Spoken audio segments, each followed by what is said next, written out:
buenas tardes, bienvenidos a Más que Historia, donde vamos más allá de la historia para descubrir todos los secretos que se ocultan en ella. Aquí hablando, Martín Napoleón Bonaparte, vuestra presentadora de siempre. Hoy nos visitarán Platón, Carlomagno y Miguel Ángel. Primero hablaremos con este último. Bienvenido, Miguel Ángel, o debería decir Michelangelo Buonarroti. Es un placer tenerte aquí. Muchas gracias por venir. Muy buenas tardes, el placer es mío.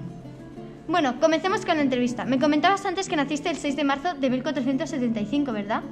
Efectivamente, nací en Caprese, Italia, una villa cerca de Arezzo. Fue el segundo de 5 hijos. Mi padre se llamaba Ludovico di Leonardo Buonarroti di Simoni y mi madre se llamaba Francesca di Neri del Miniato di Siena. Coméntame acerca de tu infancia. ¿Vuestra relación familiar era buena? No puedo decir nada de mi madre, ya que murió cuando yo tenía 6 años y casi no la recuerdo. Cuando era pequeño me entretenía dibujando, era mi hobby favorito y no paraba de hablar de ello. Aún así, este era el motivo de infinitas peleas acabadas en castigo con mi padre. A pesar de la decadencia económica que empezó con mi abuelo, la dignidad de mi familia no podía permitir que yo tuviera un oficio tan bajo como lo era ser un artista. Aún así, siempre mantuve buenas relaciones con él. Al principio me apuntó a una escuela de gramática, pero tras largas discusiones con mi padre por mi determinación por ser artista, me terminó llevando en 1488, cuando tenía 12 años, al taller de mi primer maestro, Ghirlandaio. Solía llevarme mucho al jardín de los Medici para estudiar las esculturas, y esto hizo que mis primeras obras de arte despertasen el interés de Lorenzo di Medici, uno de los hombres más ricos y poderosos de toda Europa. Recuerdo aquella vez cuando estaba esculpiendo un fauno, que él vino y me preguntó cómo era posible que tuviese una dentadura tan completa si era tan viejo, así que yo, enfurecido, le pegué un martillazo a la dentadura, haciendo que se le cayera un diente. ¡Qué infancia más ilustre! No he podido evitar leer respecto a tus estudios antes de esta entrevista, y me ha impresionado que debido a la mezcla de talento y carácter que tenías, hiciera que Lorenzo apostase todas sus cartas en ti. Desde ese momento empezaste a estudiar junto a sus hijos en el palacio, mientras esculpías tus primeros trabajos. Aprendías de los mayores artistas humanistas de aquella época. Fue ahí donde aprendiste todas esas teorías idealistas de Platón, ideas que podemos ver plasmadas prácticamente en todas tus obras. Sí, tuve mucha suerte de tener acceso a una educación tan privilegiada. Desgraciadamente, a los 17 años, en 1492, año en el que murió Lorenzo, tuve que huir de Florencia porque empezaron las revueltas. Pasé por Venecia y Bolonia y me instalé en Roma. Finalmente, en 1498, pude volver a mi ciudad después de que se volviese a instaurar la República tras ejecutar a Savonarola, líder de la teocracia que se instaló en Florencia en los años en los que huí de esto. Sí, es conocida tu época en Roma. Hiciste trabajos como La Piedad del Vaticano o tu obra más famosa, El David de Miguel Ángel. Efectivamente, no tardé en volver a Roma, donde hice, como bien has dicho, mis obras más famosas. La primera entre 1498 y 1499 y la segunda entre 1501 y 1504. Y poco después de eso, en 1505, el Papa Julio II te encargó su tumba. Realizaste un maravilloso y complejo trabajo con 40 estatuas, pero al final cambió de idea, ¿no es así? ¡Oh! Me enfurece muchísimo hablar de eso. Toda mi dedicación para nada. En un golpe de rabia destruí todas las estatuas y volví a Florencia. Tuve una relación complicada con él, ya que mandó a varios mensajeros para hacerme entrar en razón, pero mi carácter me lo impedía. Al final, después de que él conquistase Bolonia, rectifiqué y fui a pedirle perdón por las barbaridades que la rabia me hizo decir. Y después de la reconciliación fue cuando te pidió pintar la Capilla Sixtina.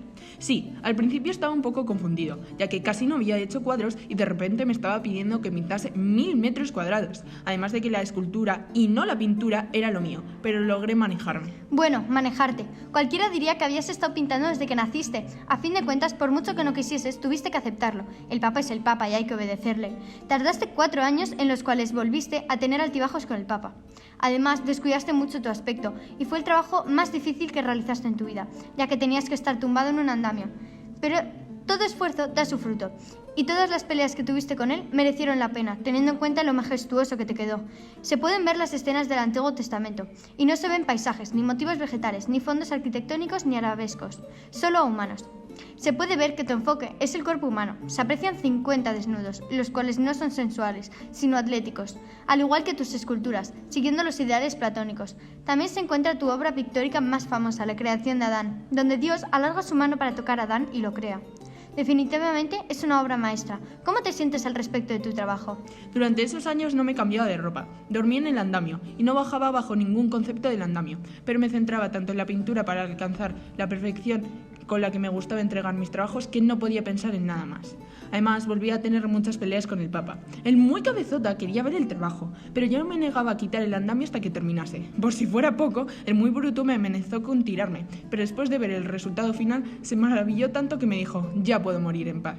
Un año después, murió.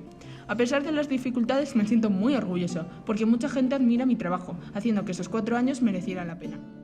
Tras terminar de pintar la capilla, el Papa y tú decidisteis que podía ser un buen momento para continuar con su mausoleo, pero justo falleció y debido a eso aplazaste el proyecto una vez más, pero esta vez fueron 20 años.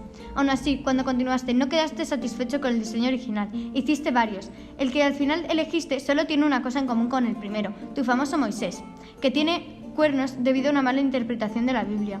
¿Cómo te sientes al haber trabajado con tantos papas? Bueno, eso no fue mi culpa, no fui yo el que interpretó la Biblia, pero volviendo a tu pregunta, fue un poco agotador, ya que después de la muerte de Bramante y Rafael, obtuve la total confianza de los papas, quienes no me paraban de acusar para que les hiciese trabajos y demás.